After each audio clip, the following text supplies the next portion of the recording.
હે પાટણિયા ચારવાન હાઈલા ભાભી હરજી પાટણિયા ચારવાન હાઈલા રે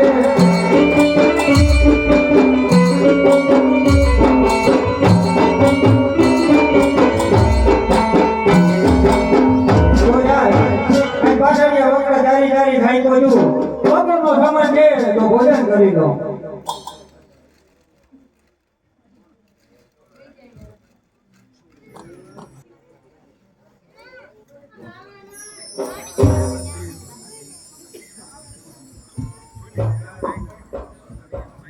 ચાલ હીરા ગયા ધણીનો માં છૂટી ગયા હવે મારે પણ જવાનો સમય થઈ ગયો છે તો પેલો બચ્ચો હાથી હાથીને ભૂલો જાઓ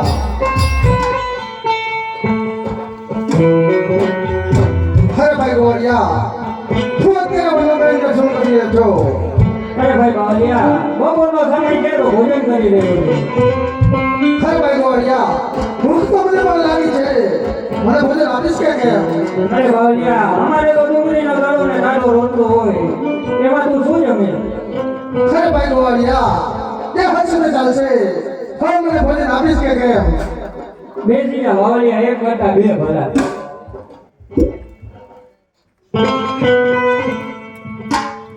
અરે ભાઈ ગોરિયા તારું ભોજન તો લેવો પણ હવે મને દૂધ પીવાની ઈચ્છા થઈ છે તો તમારા બાટલીમાંથી મારા માટે દૂધ લઈ આવો એ ભાઈ બાવલિયા આ કઈ 6 મહિનાનો બાટલી આ દૂધ હશે મને અરે ભાઈ ગોરિયા તું પગાર ઉપર રોજ ચોરા અને સામે જે ડુંગળી બકરી ખાય એનું જમણું વચ્ચે જોઈજો એને દૂધ અવશ્ય મળશે અરે બાવલિયા ભગવાન ઉપર તો ભરોસો છે પણ તારા જેવા બાવલિયા ઉપર કેમ કરવો ભરોસો અરે ભાઈ ગોરિયા તું ખાતરી તો કરી દો એને દૂધ અવશ્ય મળશે તો જા બાવલિયાએ હટ લીધી ને તો ખાતરી કરી જોઈ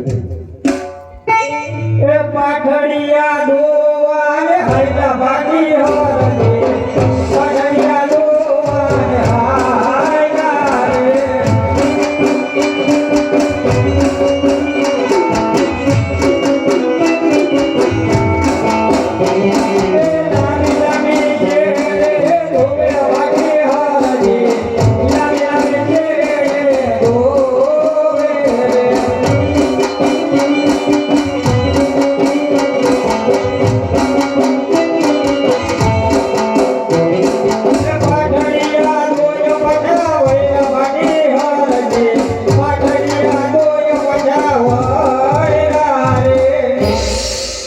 રે ભાઈ બાવલિયા દૂધ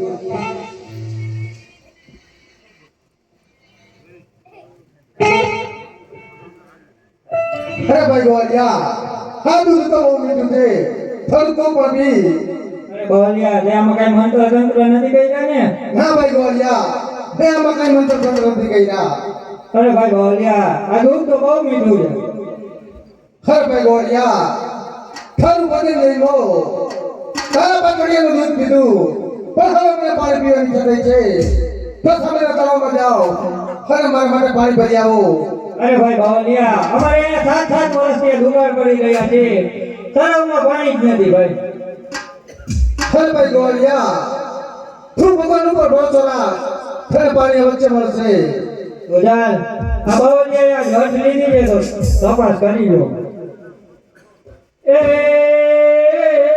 પાણી લા ભોરવા રે હૈલા માટે પાણી લા ભોરવા રે હૈલા રે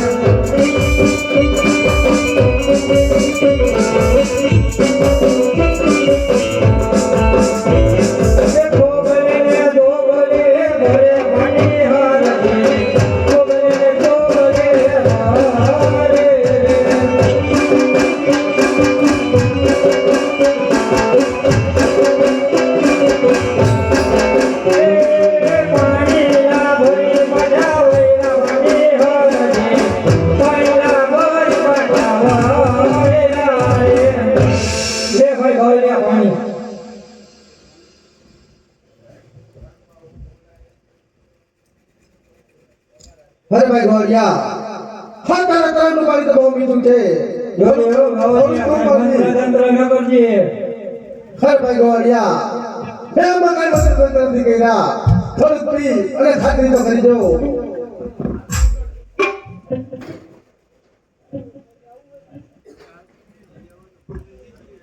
અરે બાવલિયા પાણી તો બહુ મીઠું છે ખર ભાઈ ગોળિયા થારું ભોજન લઈ લો તારા પાકડીયાનું દૂધ પીધું અને તારા તળાવનું પાણી પીધું પણ તું મને ઓળખો ખરા અરે ભાઈ બાવલિયા જો તને ઓળખો તો પેલા જ રામ રામ ન કીધા ખર ભાઈ ગોળિયા તું કદી દ્વારકા ગયો છો ના ભાઈ બાવલિયા પણ મારો ઓળખો એવો કહેતા કે દ્વારકાની અંદર રણછોડરાયનું મંદિર છે ખર ભાઈ ગોળિયા તારા રણછોડરાયના દર્શન કરવા છે અરે ભાઈ બાવલિયા રણછોડરાયના દર્શન કરવાની તો બહુ ઈચ્છા છે પણ આ પાછળિયા મેલીને જવાની ઈચ્છા નથી થતી ખર ભાટી હતી તો તમે મને ઓળખી ન શક્યા હું પોતા જ રણછોડરાય છું આર્યા જે આટલો રે હે ગુરુ રે હે પ્રભુ મારો ભક્ત રે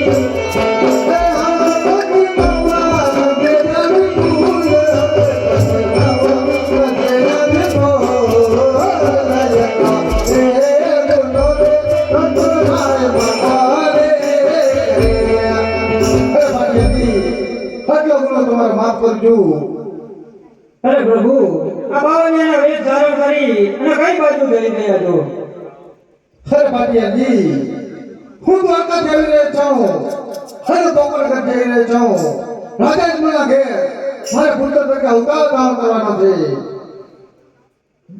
જો તમે ગોકળણગઢમાં અવતાર ધારણ કરવાના હો તો ભાટી હરજીને તમારા ચરણોમાં વાસ આપો અને જે રામદેવજીનો વાસ હોય ત્યાં ભાટી હરજીનો અવશ્ય વાસ હોય ભલે ભાટિયાજી જેનું ભગવાનને અવતાર ધારણ કરી તે રામદેવજીની પેલી હતી હા ભાટીના હજીના તેમ કરશે હર એટલું જ નહીં જ્યાં રામદેવજીનો વાસ હશે ત્યાં ભાટિયાજીનો વચ્ચે વાસ હશે હર માગો ભાટિયાજી એની વિચાર માગો અરે પ્રભુ તો મારી ઝૂંપડી પવન કરતા જાઓ હર ભાટિયાજી કહો કેમ શેરામાં આવું ના પ્રભુ તમારે મારવાની અંદર બહુ ઠંડી પડી રહી છે તમારી કોમળકાયાને ઠંડી લાગી જાય છે માટે તમે શિયાળામાં ન આવતા હર ભાટિયાજી કહો ક્યારે ઉનાળામાં આવું અરે ના પ્રભુ આ પોપના ઘરની ધરતી ઉનાળાની અંદર ધગધગી રહી હોય માટે તમે ઉનાળામાં ન આવતા હર ભાટિયાજી તો કહો ક્યારે ચોમાસામાં આવું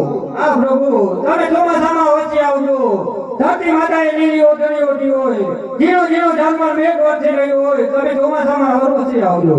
ભલે ભાગ્યજી, હું ચોમાસામાં આવશે તમારી જોડી આવીશ. અરે માગો માગો ભાગ્યજી, ઇતિ વિશેષ માગો. અરે પ્રભુ, હવે તમે કયો એ હું કરવા તૈયાર છું. અરે ભાગ્યજી, તમે ભગવાન કે જાઓ અને તમે રાજાને જઈને કહેજો કે તેમને ત્યાં પ્રભુ પડી રહ્યા છે. અરે પ્રભુ, આજમાં રાજાનો ધોરણસર રાજવીર છે, એ અમારા ગોવાળિયાનો કેવી રીતે વિશ્વાસ કરે.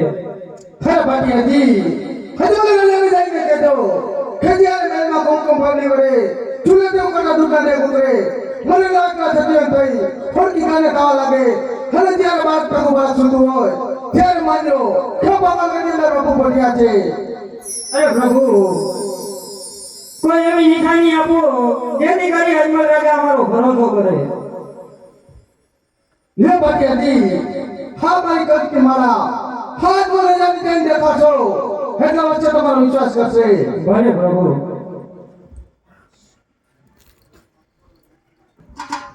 જી મહારાજ. મારી જે રજા સિવાય કોઈનો રાજમાં પ્રવેશ ન થવો જોઈએ. જેવો મહારાજનો હુકમ. અરે રાજમાં કોણ હાજર છે? રાજમાં પ્રધાનજી હાજર. અરે પ્રધાનજી, મહારાજાને કહો કે ભાટી હરજી મળવાની રજા માંગે છે. અરે મહારાજ ભાટી આવવાની રજા માંગે. હવે ભાટી આવો અત્યારે એસી આવવાનું કારણ. અરે મહારાજ, હું ઘેટા બકરા ચરાવી રહ્યો હતો ત્યાં મને પ્રભુ મળ્યા. અરે ભાટી આવો તો શા માટે બોલો છો? કારણ કે મારું વગડા પ્રભુ નહીં તે વાત નથી માનતું ભાટી. અરે મહારાજ, એટલું જ નહીં, મારા પાઠાયા બકરાનું દૂધ પીધું, આપના તળાવનું પાણી પીધું, મારી સાથે ભોજન જમ્યા. આ ભાટી જો તમે કહેતા હો કે ટાટ ટુકડો જીવન તો મારું આવો બધું શાસ્ત્ર ભજન મૂકીને એ પણ જમણે એ પણ વાત નથી માનતો ભાટી. અને જો તમે એમ કહેતા હો કે 6 મહિનાના પાઠે બકરા દૂધ પીધું તો 6 મહિનાના પાઠે કદાપી દૂધ છે નહીં, એ પણ વાત નથી માનતો ભાટી. અને જો તમે એમ કહેતા હો કે આપણા તળાવનું પાણી પીધું તો હું જ પ્રધાનની કાલ તળાવી ગયા એ પ્રધાનની તપાસ કરો. આ વાત સત્ય છે. હા ભાટી, એ વિશેષ કઈ કહ્યું તો કહો ભાટી. અરે મહારાજ, પ્રભુએ મને કહેવડાવ્યું છે, કુમકુમ બગડી પડે, ઝૂલેને ઉતરતા દૂધના ડેગ ઉતરે, મારે વાંચડા સજીવન થઈ, હોટકી વાઈને થવા લાગે ત્યારે માન્યો કે પોકરણ ઘરની અંદર પ્રભુ બોલી રહ્યા છે. હા ભાટી, જ્યારે દ્વારકાની અંદર હતો ત્યારે પ્રભુએ મને વચન આપ્યું હતું. ભાટી, એથી વિશેષ કઈ કહ્યું હોય તો કહો ભાટી. અરે મહારાજ, એથી વિશેષ કે જ્યાં રામદેવજીનો વાસ હોય ત્યાં ભાટી હરજીનો અવશ્ય વાસ હોય, અને જ્યારે રામદેવજી પોકરણ ઘરની અવતાર ધારણ કરે ત્યારે પેલી આરતી આ ભાટી હરજીના હાથે ઉતરે. હા ભાટી, જ્યારે ભોગવની અંદર મારો દ્વારકા છૂલ અને ભોગવની અંદર જ્યારે જન્મ ધારણ કરશે ત્યારે પેલી આરતી ભાટી હજી નાથી ઉતરશે. જ્યારે રામદેવજીનો વાસ છે તે અવશ્ય ભાટીનો વાસ હશે. આ ભાટી, એ વિશેષ કઈ કહ્યું હોય તો કહો ભાટી.